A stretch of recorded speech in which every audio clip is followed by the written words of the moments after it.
Okay so ओडासिन से जो break से वापस आ चुका है और मैं अभी छोटे मोटे ब्रेक से वापस आ चुका हूँ। क्या मतलब कि लंबा ब्रेक था।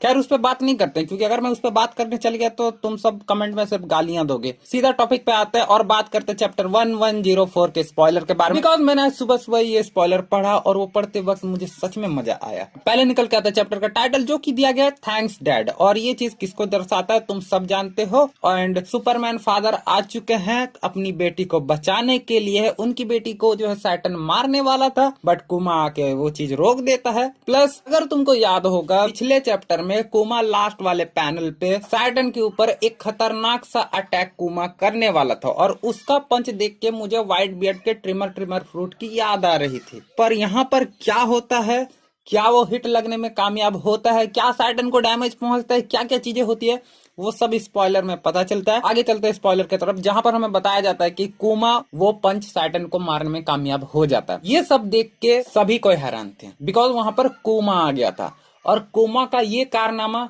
हर किसी को हैरान करने वाला था। अगर तुमको याद होगा सांजी जो कि one of the strongest character है भाई वन पीस का, लूफी का लेफ्ट हैंड मैन है, वो थर्ड स्ट्रॉन्गेस्ट कैरेक्टर है वन पीस के अंदर, जिसने क्वीन को फुटबॉल बना दिया था, उसको सैटर्न ने सिर्फ देख के वन शॉट कर दिया था। और कुमा क्या करता है, उसी सैटर्न को एक पंच मारता और वो जोर का पंच जड़ता है। तो यहाँ पर दर्शाता है कि कुमा कोई ऐसा वैसा कैरेक्टर नहीं है। खैर आगे बढ़ते हैं। थर्ड स्पॉइलर में पता चलता है सैटर्न को ये हिट लगता है और उसको बहुत ज्यादा डैमेज होता है। प्लस वो उस डैमेज से या के उस अटैक से वो अपने बॉडी का एक अंग भी खोता है। ये बहुत खतरनाक अटैक था और इसी से कुमा का पावर का पता चलता है वो कोई ऐसा वैसा कैरेक्टर नहीं है। आई थिंक वो ड्रैगन के बाद सेकंड स्ट्रॉन्गेस्ट कैरेक्टर है पूरे रेवोल्यूशनरी आर्मी में। अभी तक सैबो का भी फुल पोटेंशियल नहीं दिखा, लेकिन भाई कुमा जिस तरीके से अभी लड़ रहा है, बैकनर ब्लड लाइन है उसके अंदर, प्लस भाई पॉपा फ्रूट की पावर है एंड वो जिस तरीके से अपना पावर शो कर रहा है बहुत ज्यादा डोमिनेटिंग दिखा रहा है। ऊपर से यहाँ पर अगर तुम सैबो को लेकर के कुछ कहने वाले हो कि नहीं भाई मुझे सैबो ज्यादा स्ट्रांग लगता है, तो भी मैं आर्गुमेंट नहीं करूंगा। लेकिन एक बात तुम जरा सोचो, कुमा अभी अपने होशो आवाज में है नहीं, उसका दिमाग फ्यूज हो चुका है, वो बस एक माइंडलेस साइबॉग है। और वो उस हालत में भी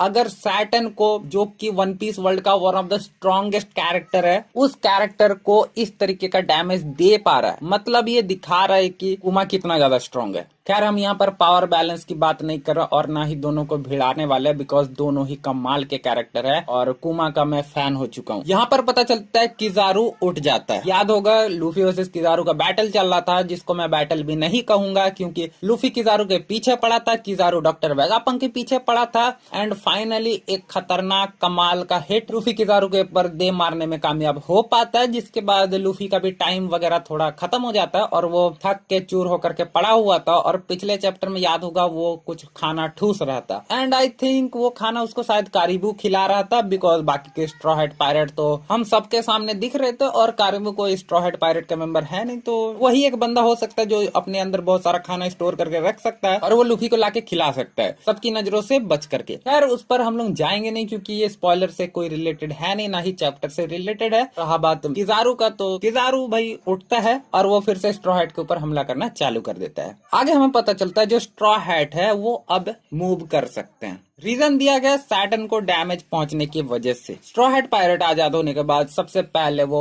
फाइट बैक करना स्टार्ट करती है, बिकॉज वो जगह ऐसा हो चुका है वहां पर नहीं लड़े तो तुम सब मरोगे ही मरोगे। इसके बाद हमें पता चलता है नेक्स्ट स्पॉइलर में कि जो मरीन है वो एग हेड को तबाह करने के लिए पूरी तरीके से तैयार है, डिस्ट्रक्शन मचाना चाहती है। मेरे हिसाब से यहाँ पे बस्टर कॉल बुला लेना चाहिए था। यहाँ पर फाइनली हमें पता चलता है सैटर्न वो अपना जो खोया हुआ अंग था जो उसके बॉडी से अलग हो गया था वो दोबारा से रिग्रो कर लेता है। और देखो ये पावर मुझे सबसे ज्यादा हैरान करता है क्योंकि भाई वो कैरेक्टर अपना एक बॉडी का अंग दोबारा से बना लेता है। प्लस ये मुझे अब सोचने में मजबूर कर रहा है कि आखिर ये डेविल फ्रूट किस टाइप का है, क्योंकि जोआन में हाँ फास्ट हीलिंग देता है, लेकिन अभी तक मैंने कोई ऐसा जोआन डेविल फ्रूट मेरे ख्याल से देखा नहीं है जो बॉडी पार्ट को ग्रो कर लेता है। या कहें अभी तक ऐसा किसी जोआन डेविल फ्रूट के साथ सिचुएशन ही नहीं है कि वो अपने बॉडी पार्ट को ग्रो करे। शायद लूफी भी कर सकता होगा। देखो मैं यहाँ पे शायद वर्ड इसलिए यूज कर रहा हूँ क्योंकि अभी तक हमने लूफी के साथ ये चीज देखा नहीं है। अभी तक मुझे एक कैरेक्टर याद आता है जिसके साथ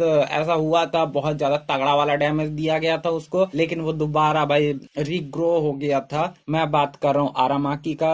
वो बहुत खतरनाक मोमेंट था और वो चीज देख के मैं बहुत ज्यादा हैरान रह गया था, लेकिन वो एक लोगिया डेविल फ्रूट के साथ था। और वहीं अगर हम लोग बात करें सैटर्न की तरफ, तो सैटर्न भाई मुझे एक जोआन डेविल फ्रूट लगता है, एंड 90% यही लगता है कि वो जोआन डेविल फ्रूट ही है। खैर, तुम सबका क्या मानना है इससे रिलेटेड मुझे कमेंट बॉक्स में बताना मत भूलना। अगर तुम मुझे कुछ पूछना चाहते हो तो वो भी कमेंट बॉक्स में पूछ सकते हो। साथ ही साथ इंस्टाग्राम पे फॉलो करना मत भूलना। और हाँ, अगर तुम इस चैनल से जुड़ना चाहते हो तो इस चैनल को सब्सक्राइब करके बेल आइकन भी ऑन कर देना, प्लस इस वीडियो को लाइक भी कर देना। तो यार मिलेंगे नेक्स्ट वीडियो में, फिलहाल के लिए बाय।